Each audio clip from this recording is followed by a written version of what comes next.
28 November থেকে 10 April পর্যন্ত দেবগুরু বৃহস্পতি রোহিণী নক্ষত্রে থাকবে। তো আজকে বিশেষ আলোচনা করব ধনু রাশি সম্পর্কে, যে দেবগুরু বৃহস্পতি রাশির অধিপতি রোহিণী নক্ষত্রে যে অবস্থান করবে, তো এর কী প্রভাব ধনু রাশির উপর পড়বে। তো আলোচনাটি এগিয়ে নিয়ে যাওয়ার পূর্বে সমস্ত দর্শক বন্ধুদের আমাদের এই অ্যাস্ট্রো এস এম বাংলা চ্যানেলের মাধ্যমে নমস্কার জানাচ্ছি, এবং যারা বহুদিন ধরে আমাদের অনুষ্ঠান দেখেন এখনও পর্যন্ত সাবস্ক্রাইব করেননি তাদের কাছে বিশেষভাবে অনুরোধ করব চ্যানেলটি সাবস্ক্রাইব করার জন্য। আর যদি আজকের অনুষ্ঠান সত্যি আপনাদের কাছে ভালো লাগে তাহলে লাইক, শেয়ার, কমেন্ট অবশ্যই করবেন। তবে আমি আমার দর্শক বন্ধুদের কোনো রকম বিভ্রান্তের মধ্যে রাখতে চাই না। আমি এটা গোচরের ফলাফল প্রকাশ করছি, এটা কোনো ব্যক্তি বিশিষ্ট কারো কুষ্টি তুলে আলোচনা নয়, যার জন্য এটা কারোর সাথে মিলতে পারে কিংবা নাও মিলতে পারে। তবে আগামী দিনে ধনুরাশি এখান থেকে কিছুটা উপলব্ধি করতে পারবে, এটা আমার একটা বিশ্বাস। তো 28 নভেম্বর দেবগুরু বৃহস্পতি নক্ষত্র পরিবর্তন করে প্রবেশ করছে চন্দ্রদেবের নক্ষত্র রোহিণী নক্ষত্রে। আমাদের জ্যোতিষশাস্ত্র মতে সব থেকে পবিত্র নক্ষত্র এই রোহিণী নক্ষত্র, এবং এই রোহিণী নক্ষত্রেই শ্রীকৃষ্ণ ঠাকুরের জন্ম হয়েছিল। নক্ষত্রমণ্ডলের চতুর্থতম নক্ষত্র হচ্ছে এই রোহিণী নক্ষত্র, যার বিস্তার এই বিশ্বরাশিতে 10 ডিগ্রি থেকে 23.20 ডিগ্রি পর্যন্ত এই রোহিণী নক্ষত্রের বিস্তার, এবং এর 4টি চরণই এই বিশ্বরাশির মধ্যে পড়ে। আর এই নক্ষত্রের স্বামী হচ্ছে চন্দ্রমা, আর নক্ষত্রের অধিপতি দেবতা হচ্ছে ব্রহ্মদেব। প্রত্যেকটি নক্ষত্রের মতন এই নক্ষত্রের একটি সিম্বল রয়েছে, সেটা হচ্ছে কি রথ। অর্থাৎ এই সিম্বল থেকে একটা জিনিস বোঝা যাচ্ছে, সেটা হচ্ছে গতিশীলতা। আমাদের জ্যোতিষশাস্ত্র মতে এই নক্ষত্র খুবই সুন্দর এবং আকর্ষণ ক্ষমতা প্রবল এবং পবিত্র হিসাবেই মানা হয়। শুক্রের প্রভাব যেরকম এই নক্ষত্রের উপর থাকে, সেরকম আবার চন্দ্রেরও প্রভাব থাকে, যার জন্য এদের মধ্যে আকর্ষণ ক্ষমতাটা খুব বিশেষ করে লক্ষ্য করা যায়। এদের গায়ের রং ফর্সা হোক কিংবা কালো হোক, তো এদের মধ্যে আকর্ষণ ক্ষমতাটা না অন্যরকম থাকে, এবং এদের চট করে আবার এদেরকে দেখে বোঝাও যায় না যে এদের বয়স কতটা। যদি 50 বছর বয়স থাকে তো মনে হবে যে 25 বছর বয়স। বিশ্বরাশিতে কি চন্দ্রমা উচ্চ হয়ে যায়, আর যদি এই নক্ষত্র পেয়ে যায় তাহলে কল্পনাপ্রবণ হয়ে যায় খুব। এরা নিজের কথাকে, নিজের অভিব্যক্তিকে সমাজের সামনে তুলে ধরতে সক্ষম হয়, এবং শুক্র এবং চন্দ্রের প্রভাব যেহেতু এদের মধ্যে পড়ে, এরা আবার খুব কলাপ্রেমী হয়, প্রতিভাশালী হয়। গান, বাজনা, নৃত্য, কলা এই সমস্ত দিকে বিশেষ রুচি থাকে, হস্তশিল্পের উপর বিশেষ রুচি থাকে। চন্দ্রের প্রভাব এদের মধ্যে থাকে, যার জন্য এরা খুব আবেগপ্রবণ হয়ে যায়, ক্ষমাধাত্রীর মতন ব্যবহার করে। যে কোনো কেউ যদি কোনো ভুল কাজ করে থাকে, সে ভুল কাজটাকে ক্ষমার চোখে দেখা, এই যে একটা মনোভাব এই চন্দ্রমা প্রভাব থাকে বলে এইগুলো হয়। মায়া মমতা যথেষ্ট থাকে এদের মধ্যে। শুক্র আর চন্দ্রের প্রভাব দারুণ কাজ করে। এরা সুন্দর জিনিসের উপর বেশি অ্যাট্রাকশন হয়, সুন্দরের প্রতি একটা অ্যাক্টিভ থাকে, লাক্সারি জিনিসটাকে বেশি পছন্দ করে, এবং ভিড়ের মধ্যে থাকলেও সেই ভিড়কে আবার নিজের দিকে আকর্ষণ করার ক্ষমতা রাখে। যেহেতু শুক্র আর চন্দ্রের প্রভাবটা থাকে, পরিচালনা করার ক্ষমতা এদের মধ্যে বিশেষভাবে থাকে, এবং কাজের প্রতি একটা বিশেষ একনিষ্ঠ ভাব থাকে, আর কর্মের প্রতি একটা বিশেষ দায়িত্ব পালন করে। তবে আবার মাঝে মাঝে এরা আবার বেকায়দায় পড়ে যায়, যে কাউকে মুখের উপর নাক বলতে পারে না, 10টা কাজের জায়গায় 12টা কাজ নিয়ে নেয়, তখন ছেড়ে দে মা কেঁদে বাঁচি, এরকম কিন্তু অবস্থা হয়।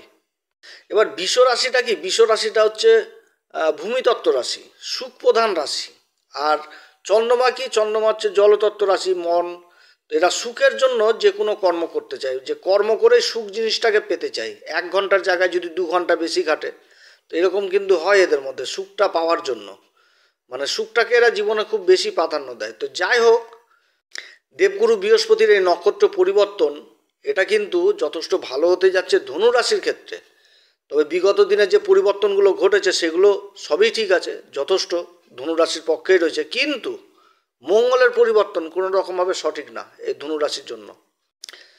কারণ মঙ্গল হচ্ছে ধনু রাশির ক্ষেত্রে 5ম ঘরের অধিপতি এবং দ্বাদশ ঘরের অধিপতি, 8ম ঘরে অবস্থান করছে, তাও আবার কর্কট রাশিতে নীচ অবস্থায়। যদিও মিত্র রাশি, কিন্তু কর্কট রাশিতে মঙ্গল নীচ হয়ে গেছে, তার উপর মঙ্গল অবস্থান করছে শনির নক্ষত্র পুষ্যা নক্ষত্রে, এবং এই মঙ্গলের উপর আবার রাহুর দৃষ্টি থাকছে। তো কর্কট রাশিতে তাহলে কি হচ্ছে, যে রাহুর দৃষ্টি কর্কট রাশিতেও যেরকম থাকছে, সেরকম আবার মঙ্গলের উপরও থাকছে।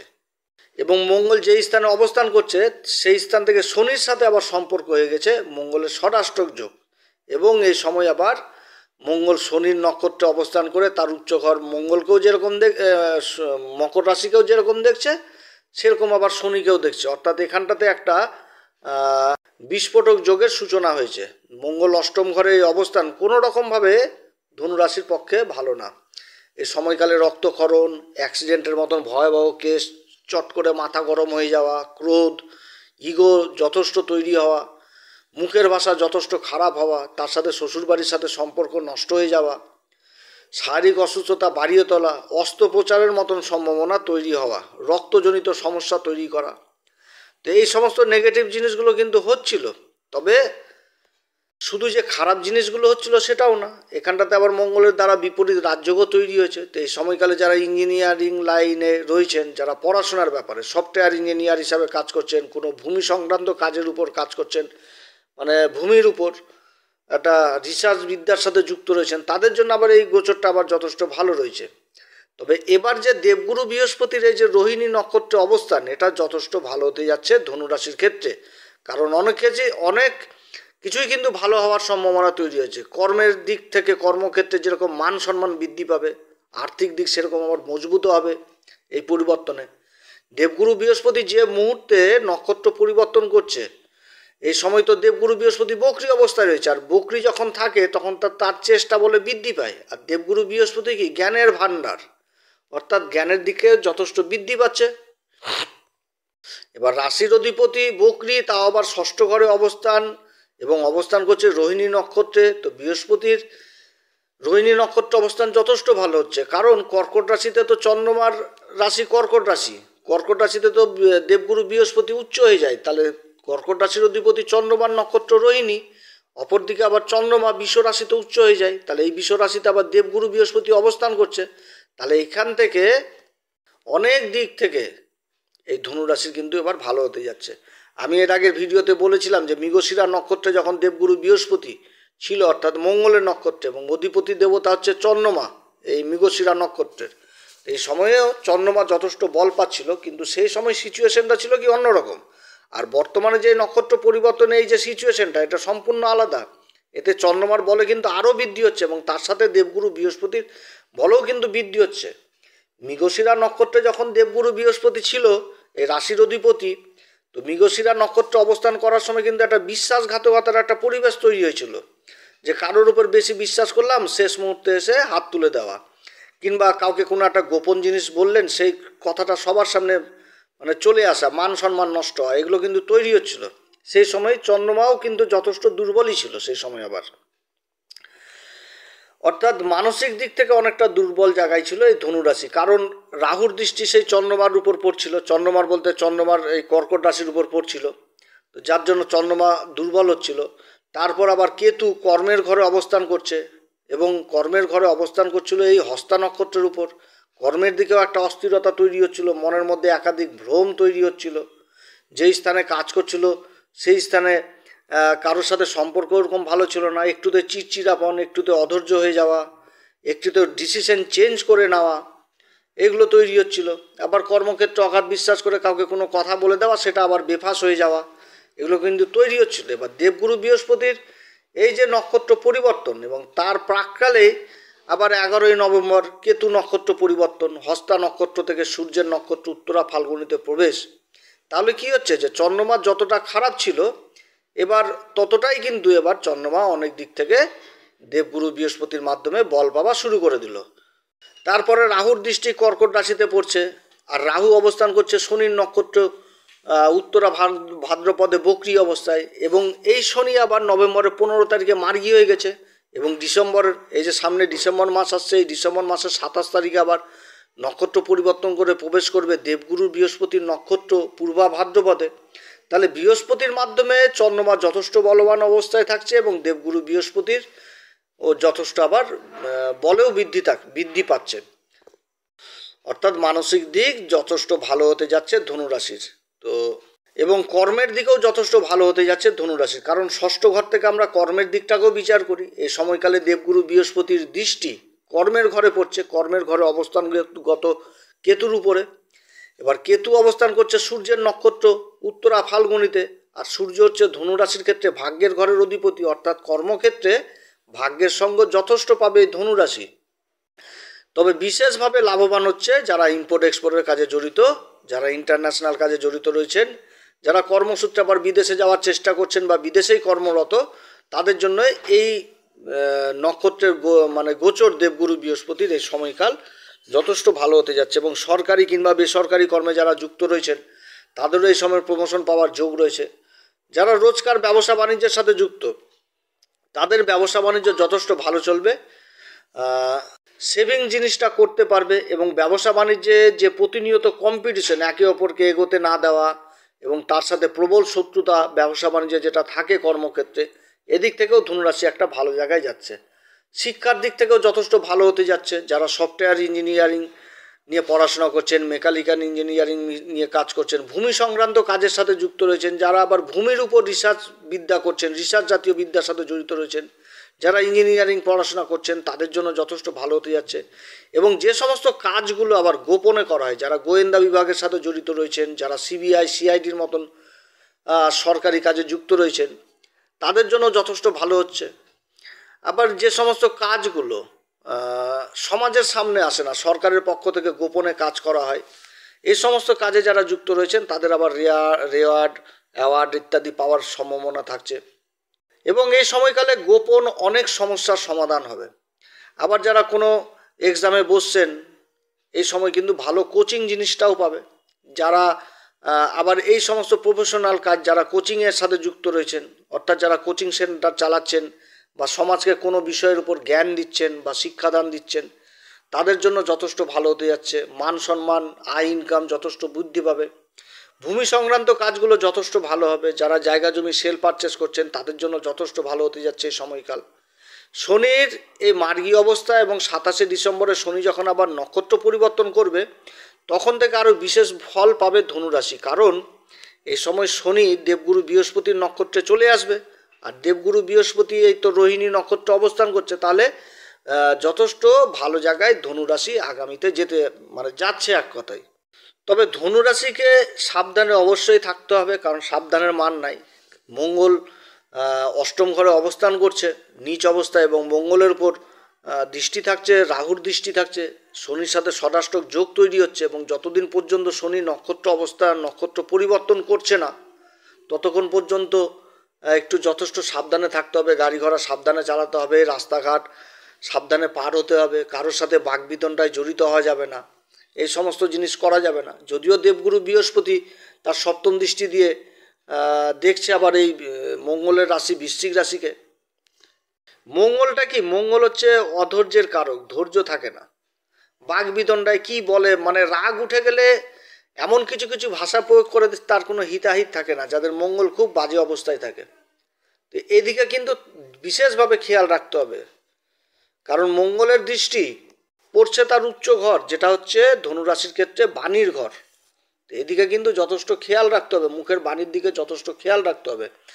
আর যেটা কেতুর অবস্থান কর্মের ঘরে, যে হস্তা নক্ষত্রে যখন ছিল তখন কিন্তু মানসিক দিক যথেষ্ট ভালো ছিল না, কিন্তু এবার এই কেতুই অনেক কিছু করাবে। কেমন? যে ধনুরাশির কোনো ব্যক্তি যে যাদের কেতুর অবস্থান খুব খারাপ রয়েছে, তারা অবশ্যই দেখেছে যে তাদের কর্মক্ষেত্রে বিশাল বিভ্রাট তৈরি হয়েছে। হয়তো কেউ বদমাশি করেছে কর্মক্ষেত্রে, পিছন দিক থেকে ধাক্কা মেরে ফেলে দিয়েছে, কারোর কর্ম কেড়ে নিয়েছে।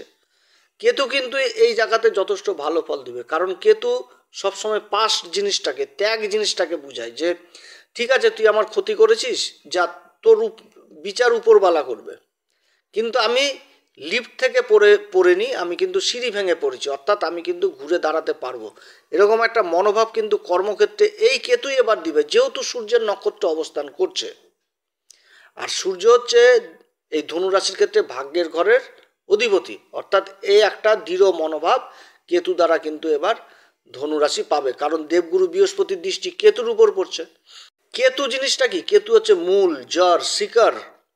অর্থাৎ একটা রাশি যখন তৈরি হয় তার কিন্তু প্রথম নক্ষত্রটাই এই কেতুরই নক্ষত্র থাকে, অশ্বিনী নক্ষত্র। এবং এই যে ধর্ম ত্রিকোণ যেটা তৈরি হচ্ছে একটা রাশিতে, যে পঞ্চম ঘরে পড়ে গেল মঘা, তারপরে নবম ঘর ধর্মের ঘর, ভাগ্যের ঘর, এই ঘরে পড়ে গেল মূল, আর রাশির উপর থেকে গেল অশ্বিনী। তাহলে কি হচ্ছে? একটা ত্রিকোণ তৈরি হচ্ছে। তো তাহলে কেতু এবার কিন্তু যথেষ্ট ভালো ফল দিবে। এবার অনেকে কিন্তু কেতুকে মানতে চায় না, রাহু আর কেতু, তো রাহুকে মানে আর কেতুকে ভুলে যায়, কিন্তু কেতুর কিন্তু বিশেষ ভূমিকা থাকে। তো যার জন্য কেতু যথেষ্ট ভালো ফল কর্মক্ষেত্রে দিবে, কর্মপ্রাপ্তি করাবে এই কেতু এই সময়কালে ধনুরাশির, এবং কর্মক্ষেত্রে বড় বড় অপরচুনিটি পাবে এই কেতুর মাধ্যমে। এই ধনুরাশি যেহেতু দেবগুরুর বৃহস্পতির দৃষ্টি কেতুর উপর পড়ছে, আর কেতুর সাথে নবম পঞ্চম যোগ তৈরি হচ্ছে, আর কেতু যে নক্ষত্র অবস্থান করছে সেটা হচ্ছে সূর্যের নক্ষত্র। তাহলে এইখান থেকে একটা ভাগ্যের ঘরের সাথে কানেকশন তৈরি হচ্ছে দেবগুরু বৃহস্পতির কর্মক্ষেত্রে, তাও আবার, যার জন্য অনেক কিছু ভালো জিনিস হবে এই নক্ষত্রে অবস্থান করে। মানে দেবগুরু বৃহস্পতির যে রোহিণী নক্ষত্র অবস্থান, এটাতে কিন্তু অনেক কিছু ভালো হতে যাচ্ছে এই ধনুরাশির ক্ষেত্রে। তবে ধনুরাশিকে এই সময়কালে বিশেষভাবে বলবো, যেহেতু অষ্টম ঘরে মঙ্গল অবস্থান করছে, নিজের গোপন জিনিস গোপনে রাখবেন। কর্মক্ষেত্রে করা কোনো প্ল্যান কারোর সাথে শেয়ার করবেন না যতক্ষণ পর্যন্ত কর্মে আপনার সাকসেস হচ্ছেন না। কারোর সাথে বাকবিতণ্ডায় জড়িত হওয়া যাবে না, যেরকম চলছে সেরকমই চলবে, মিষ্টি ভাষী হওয়া লাগবে, এবং শ্বশুরবাড়ির সাথে সম্পর্ক অবশ্যই ভালো রাখতে হবে, কারণ মঙ্গল অষ্টম ঘরে অবস্থান করছে, শ্বশুরবাড়ির সাথে হিতাহিত বিপরীত পরিস্থিতি তৈরি হতে পারে। অতএব এই জায়গাটাতে সাবধান। এই সময়কালে ধনুরাশি কোন উপাচার করবে? দেবগুরু বৃহস্পতি রাশির অধিপতি ষষ্ঠ ঘরে অবস্থান করছে এবং রোহিণী নক্ষত্র অবস্থান করছে। যাদের দেবগুরু বৃহস্পতির ডিগ্রি কম, খারাপ জায়গায় রয়েছে রাশিচক্রে, মানে কুষ্টিতে, তাদেরকে অবশ্যই দেবগুরু বৃহস্পতির বলে বৃদ্ধি করতে হবে। যারা গুরুর দীক্ষা নেননি তারা অবশ্যই গুরুর দীক্ষা নেবেন, যারা গুরু দীক্ষা নিয়েছেন তারা গুরুর সান্নিধ্যে থাকবেন, মন্দিরের পূজারীদের পা ছুঁয়ে আশীর্বাদ নেবেন, এবং যে সমস্ত মন্দিরে ভোগ রান্না হয় সে সমস্ত মন্দিরে মিষ্টি কুমড়ার মতন ফল দান করবেন, মানে দিবেন, এবং প্রত্যেক দিন হনুমান চল্লিশা পাঠ করবেন, বজ্রংবাণ পাঠ করবেন। যেহেতু মঙ্গলের সাথে একটা কানেকশন তৈরি হচ্ছে রাহু এবং শনির, তো এগুলো কিন্তু করতে হবে, এবং তার আগে শ্রীরাম সীতার প্রণাম মন্ত্র অবশ্যই করবেন। তবে যারা গুরু দীক্ষা নেননি তাদের কাছে বিশেষভাবে অনুরোধ করব, আপনারা গুরু দীক্ষা অবশ্যই নেবেন, কারণ 2025-এ এই দেবগুরু বৃহস্পতি অতিচারী হচ্ছে, আর অতিচারী গুরুর ফল কিন্তু ভালো হয় না। আমি কিন্তু প্রত্যেকটা ভিডিওতেই বলে আসি গুরুর দীক্ষা নেওয়ার কথা। অতএব এটা কিন্তু অবশ্যই স্মরণে রাখবেন, গুরুর দীক্ষা অবশ্যই নেবেন। তো যাই হোক প্রিয় দর্শক বন্ধুরা, আজকে অনেক কথা আলোচনা করলাম। যদি এই পরামর্শ সত্যি আপনাদের কাছে ভালো লাগে তাহলে অবশ্যই আমাদের এই অ্যাস্ট্রো এস এম বাংলা চ্যানেলকে সাবস্ক্রাইব করবেন, লাইক শেয়ার করবেন। আপনারা সবাই ভালো থাকেন, ঈশ্বর আপনাদের সবার মঙ্গল করুক। এর পরবর্তীতে আবার আসবো একটি নতুন পর্ব নিয়ে। নমস্কার, ধন্যবাদ।